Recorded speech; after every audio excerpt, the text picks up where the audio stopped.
Comrades, brothers, sisters, thanks once again for gathering here tonight. This is a place where down through the years there have been many demonstrations and protests by the citizenry. It was in this place not too long ago the tens of thousands of pensioners put the fear of God into that cabal who call themselves a government and sent them scurrying away from their policies to take medical cards off the pensioners. It's in this place the trade unionists have gathered for years, inspiring, arguing and articulating the cause for a more just and equal society. But tonight, comrades, our republic is broken.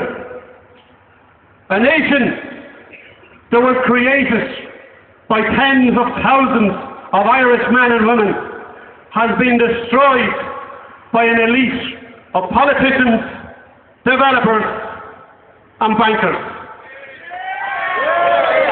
A self-perpetuating elite with no mandate to carry through the policies that's destroying this country. It's an elite that has stolen this nation and has stolen the wealth of the people to give to the rich. It's an elite that has left us in thrall to gumbean men. They're the same type of gumbean men that screwed the peasants and tenants of this country under a British flag.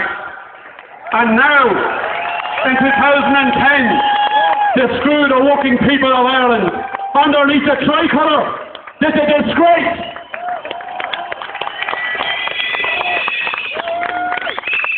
I ask myself, and it gives me no pleasure to do so, are we a republic at all? Are we a republic today? Or are we just another asset on the portfolio of the IMF or the ECB? Some months ago, trade union leaders brought us to this place, or nearby. They promised to fight as well. They promised to fight the pay cuts that were imposed on the public sector. They promised to fight for the citizens of this state. They promised that industrial action would be a certainty. Their promises were false. All they wanted was a seat back at the table where they have sat for over 2 decades and presided over the mess that is Ireland in 2010. Once the invitation back to the top arrived, the pay cuts were forgotten, the workers were forgotten, the justice was forgotten, and we are now faced with a ballot on a disgraceful no-pay deal that should be rejected by every worker and every public sector union in the state.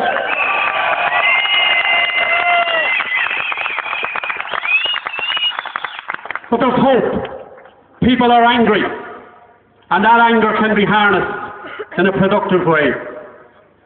Not in support of Fine Gael and Labour, mind, because does anybody believe they're any different? Would they end the blanket bank guarantee come September 2010? Or would they stop deflating our economy by giving money that we don't have to Anglo-Irish Bank and Irish Nationwide?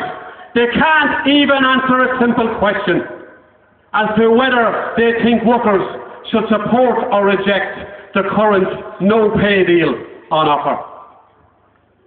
Nevertheless, your presence here tonight is significant. It's significant because it was done by the action of workers alone. RTE's treatment of the people who marched here last week and who have tried to organise this peaceful demonstration tonight has been a disgrace to a public sector broadcaster.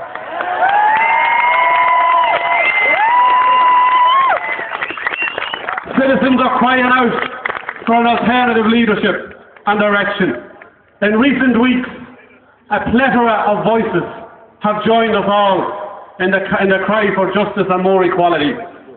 Fintan O'Toole, Justine McCarthy, Vincent Brown and Kathleen Lynch have also articulated the anger that we all feel at where our country is at this moment in time. This is significant and welcome, and it should be embraced. In my own union, Unite, we are not free from blame either. We've been part of a trade union movement who has supported this elite for over 2 decades through the so-called social partnership years. We know now what social partnership got us, don't we? We can be part of a new solution, however. We and others in the trade union movement, who should be big enough to now stand up and admit they got it wrong, can turn this around. Do we believe in closing Anglo-Irish and nationwide? Do we believe in rediverting money from the zombie bank into working people to create jobs and get this country moving again? Do we agree on real penalties, hopefully jail, for Fitzpatrick, Singleton and the rest of them? And do we believe in limiting the bank guarantee to September 2010?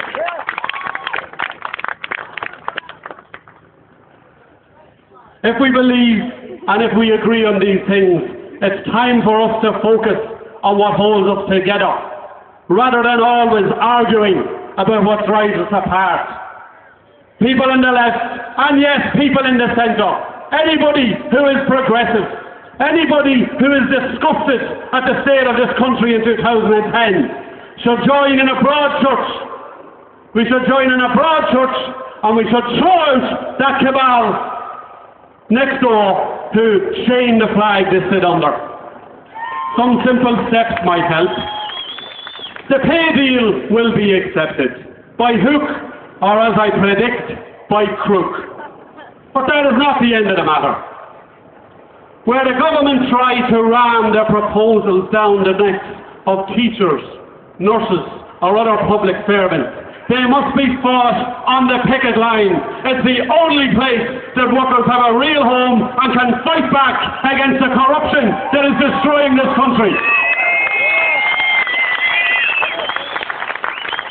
That sort of action, standing together, public sector and private sector workers, the employed and the unemployed, standing together, fighting this government, can make a difference.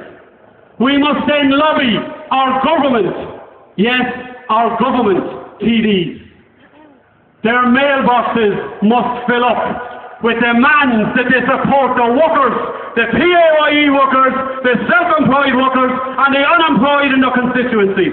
We must fill their mailbags, fill their emails, fill their answer phones, and we must go to their clinics and confront them and make them justify the betrayal of their constituents, the people who put them where they are. Comrades, brothers and sisters, on behalf of Unite Trade Union, it's a pleasure to address you here tonight. And on behalf of Unite Trade Union and its leadership in Ireland, I hope our union can play a proud part in continuing this struggle to claim back this country for the working people of Ireland. Thank you and God bless.